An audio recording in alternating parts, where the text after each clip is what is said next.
نبی پاک نے اپنے جو 3 مقام بتائے، اب ان تینوں مقام کو پہلے سمجھیے گا کہ یہ کتنے بڑے بڑے مقامات ہوں گے اور کتنا اس میں فاصلہ ہوگا۔ مثال کے طور پہ آپ یوں سمجھیے کہ اگر 25 لاکھ 30 لاکھ لوگ حج پر ہوتے ہیں، جنہوں نے حج کا ایکچوئل حج کیا ہے نا، وہ پنجابی میں کہتے ہیں لگ پتہ جاتا ہے کہ رش کہتے کس کو ہیں، بندہ کھو جائے تو پھر ڈھونڈنا آسان نہیں ہے۔ 25-30 لاکھ میں کراؤڈ سمجھ نہیں آتا کتنا ہے۔ وہاں اشفاق میں کتنے لوگ ہوں گے؟ 8 ارب تو اس وقت دنیا میں ہیں، حضرت آدم سے لے کر صبح قیامت تک جتنے لوگ اس دنیا میں آئے اربوں ہوں گے، خربوں ہوں گے، تو کراؤڈ کتنا ہوگا، ٹھیک ہے۔ اور پھر ڈیسٹینیشن نبی پاک نے بتا دیا۔ اب ان تینوں ڈیسٹینیشنز پر، ان تینوں مقامات پر پورے اہل محشر کی ایکٹیویٹی ہو رہی ہوگی۔ پورا اہل محشر پلسرات سے بھی گزرے، پورے اہل محشر جو ہیں وہ حوض کوثر پر بھی پانی کے لیے جو بھی آ رہے ہوں گے مسلمان، اور پھر نامہ اعمال کھل رہے ہوں گے۔ تو ذرا امیجن کریں کہ یہ تینوں مقام کتنا دور ہوں گے ایک دوسرے سے۔ یعنی عرفات میں کوئی کہے کہ مکتب نمبر 1 پہ نہ ملوں تو مکتب نمبر 40 پہ ڈھونڈ لینا، تو یہ پاسبل ہی نہیں ہے۔ آپ 1 سے 40 تک جا ہی نہیں سکتے، جائیں گے تو وہ دن ہی ختم ہو جائے گا۔ تو جب اتنا بڑا کراؤڈ کہیں بھی ایکٹیویٹی کر رہا ہوگا تو وہ نہ جانے کتنے ہزار میل پر وہ جگہ ایگزسٹ کرتی ہوگی جہاں اربوں لوگوں کو پلسرات سے گزارنا ہوگا۔ اور پلسرات کی جو لینتھ بیان ہوئی ہے، 5000 سال چڑھنے کی ہے راہ، 5000 سال وہ پیرلل ہے، 5000 سال اترنے کی راہ ہے، 15,000 ایئرز پل صراط کا ڈائمنشن ہے، اس کی لینتھ ہے، ٹھیک ہے۔ لیکن نبی پاک فرمانے تینوں مقامات میں سے کہیں بھی ڈھونڈ لینا۔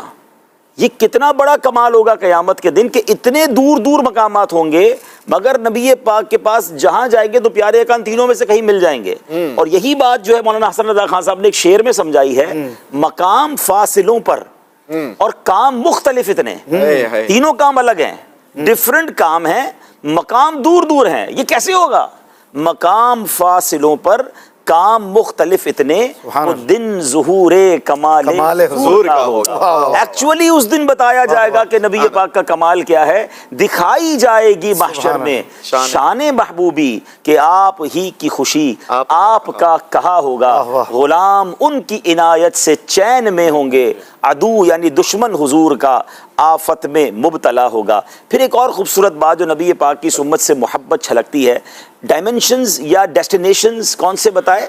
تینوں جگہ نبی پاک مددگار کی حیثیت سے ایک یوں سمجھیے کہ ایک فکر کے ساتھ موجود ہوں گے۔ اسی کلام کا شعر ہے نا کہ عزیز بچے کو ماں جس طرح تلاش کرے خدا گواہ یہی حال آپ کا ہوگا۔ بچے کو جس طرح ماں ڈھونڈتی ہے، پیارے آقا کبھی پل صراط پر مدد کر رہے ہوں گے، کہیں نامہ اعمال کو بھاری جو گناہگاروں کے پلڑے ہیں بھاری کر رہے ہوں گے، کہیں جناب پانی پلا رہے ہوں گے حوض کوثر کے جام سے۔ اچھا پھر 1000 جان فدا نرم نرم پاؤں سے پکار سن کے اسیروں کی دوڑتا ہوگا، وہ پاک دل کے نہیں جس کو اپنا اندیشہ۔ اس کو ذرا سمجھیے گا، یہ خود نبی پاک کی حدیث کی طرف اشارہ ہے۔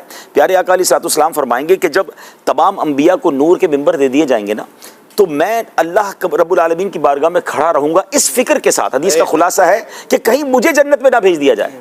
ذرا غور کیجئے گا، ساری دنیا کو فکر یہ ہوگی کہ ہمیں جنت میں بھیج دیا جائے، ہم رہ نہ جائیں۔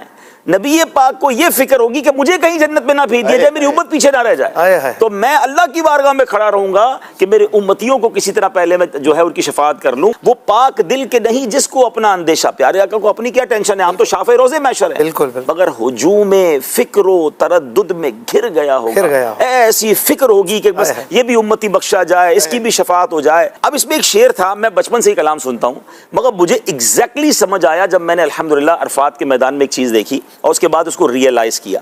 نشان خسرو دی دور کے غلاموں کو۔ اچھا اب عرفات میں جب جاتے ہیں نا، ماشاءاللہ جو منا گئے عرفات کے، ان کو پتہ ہے وہ بلون لگے ہوئے ہوتے ہیں، بڑے بڑے انہوں نے غبارے لگائے ہوتے ہیں کہ بھئی یلو کلر کا غبارہ سمجھ لیں یہ ساؤتھ ایشیا والوں کا ہے، پھر جناب جو ہے وہ گرین کلر کا یہ ہے۔ تو الگ الگ کانٹیننٹ کے انہوں نے ایک نشان بنایا ہوتا ہے، کیونکہ جب کراؤڈ زیادہ ہو نا تو آپ اونچی جگہ سے دیکھ سکتے ہیں کہ میرا خیمہ کہاں ہے یا مجھے کہاں پہنچنا ہے۔ اور ہم نے یہ نشانیاں بنائی ہوئی ہوتی ہیں کہ یار دور سے یہ والا بلون نظر آئے یا یہ والا پرچم نظر آئے۔ آپ نے بھی دیکھا ہوگا طواف کے دوران کچھ لوگ اونچا سا پرچم لے کے چل رہے ہوتے ہیں کہ بھئی سارا قافلہ اس کو فالو کرے۔ تو ایک حدیث پاک کا مضمون ہے کہ نبی پاک علیہ الصلوۃ والسلام کو جو لوائے الحمد عطا کیا جائے گا وہ ہزاروں گز لمبا ہوگا، اور یہ چھوٹا موٹا پرچم نہیں ہوگا، اس کی ایک الگ ڈائمنشن بیان ہوئی کہ اس کے نیچے کتنا عرصہ گھوڑ سوار گھوڑا دوڑاتا رہے، وہ اتنا لمبا پرچم ہوگا۔ لیکن یہ پرچم لگایا کیوں جائے گا؟ What is the reason? اب مثال دیتا ہوں، ہم یہاں سن رہے ہیں کہ یار پیارے آقا علیہ الصلوۃ والسلام کے قریب پہنچ جائیں گے تو مسئلہ تو سارٹ آؤٹ ہو جائے گا، مگر پیارے آقا کو ڈھونڈیں گے کیسے؟ اربوں لوگ ہوں گے تو نظر کیسے آئے گا کہ کہاں ہیں؟ تو اس وقت وہ لواء الحمد ہے نا، وہ یہ کام کر رہا ہوگا کہ نشان خسرو دی، ہم پتہ نہیں کہاں ہوں گے اس وقت، کتنا دور ہوں گے، کون سے کیمپ میں ہوں گے، تو جو دور غلام ہوں گے نا وہ کہیں گے وہ دیکھو وہ جو پرچم نظر آ رہا ہے نا، نشان خسرو دی دور کے غلاموں کو لواء الحمد کا پرچم بتا رہا ہے، وہ پرچم دیکھ کر پہنچیں گے کہ چلو پیارے آقا وہاں ہیں۔ اور یہاں اگر میں عشق والی بات کر دوں کہ وہاں بھی پرچم ہی نشانی ہوگی نبی پاک تک پہنچنے کی، اے پرچم لگانے والے تمہیں مبارک ہو، انشاءاللہ وہاں بھی لواء الحمد کو دیکھ کر نبی پاک کے پاس پہنچ جائیں گے۔